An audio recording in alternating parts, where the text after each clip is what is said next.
précédente vidéo, on avait parlé de comment nourrir vos sujets pour avoir une croissance optimale.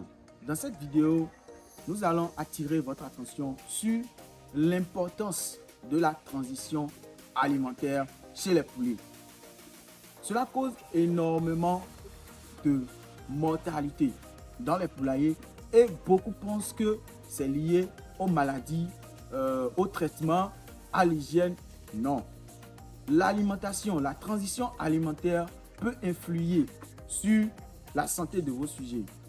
Bon. Alors les amis, vous êtes débutants, vous avez pris vos sujets. Il y a quelque chose de très important à savoir. Lorsque vous allez vers un producteur ou un vendeur de poulet, vous prenez le poulet, vous devez savoir ce que le poulet consommait comme aliment. Et là intervient la transition alimentaire.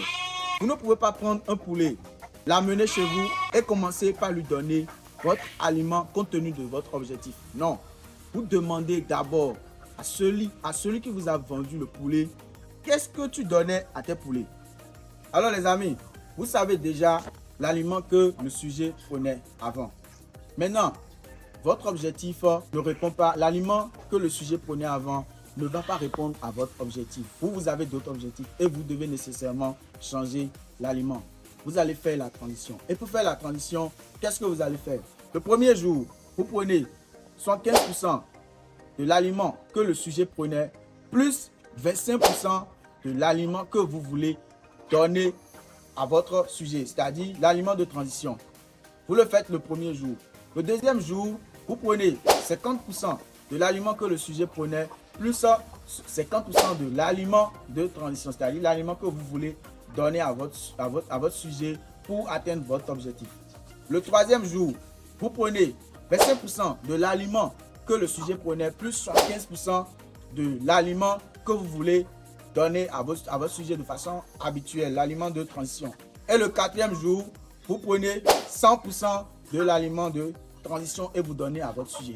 Si vous faites cela, vous allez éviter beaucoup de problèmes dans votre poulailler. Ne pensez pas que c'est seulement les virus, les maladies qui influent sur les mortalités dans votre poulailler. Je vous donne un exemple palpable.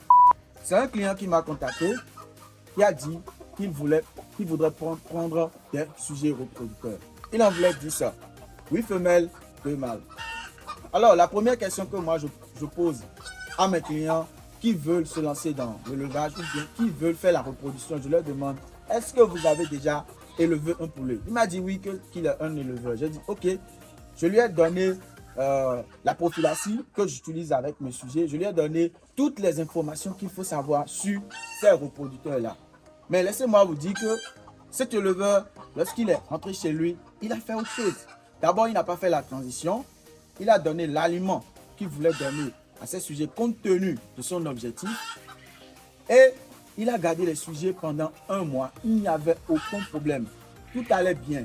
On avait fait le deal, tout allait bien. Mais il a commencé, à un moment donné, il a commencé par avoir des bêtes. C'est un éleveur. Il a développé son observation visuelle. Il a essayé de détecter la maladie.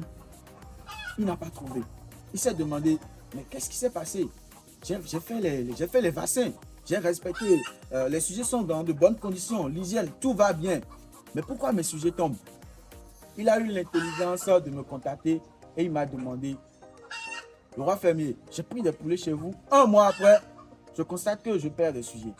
La première question que moi je lui ai posée, je lui ai demandé, est-ce que vous avez fait la transition alimentaire?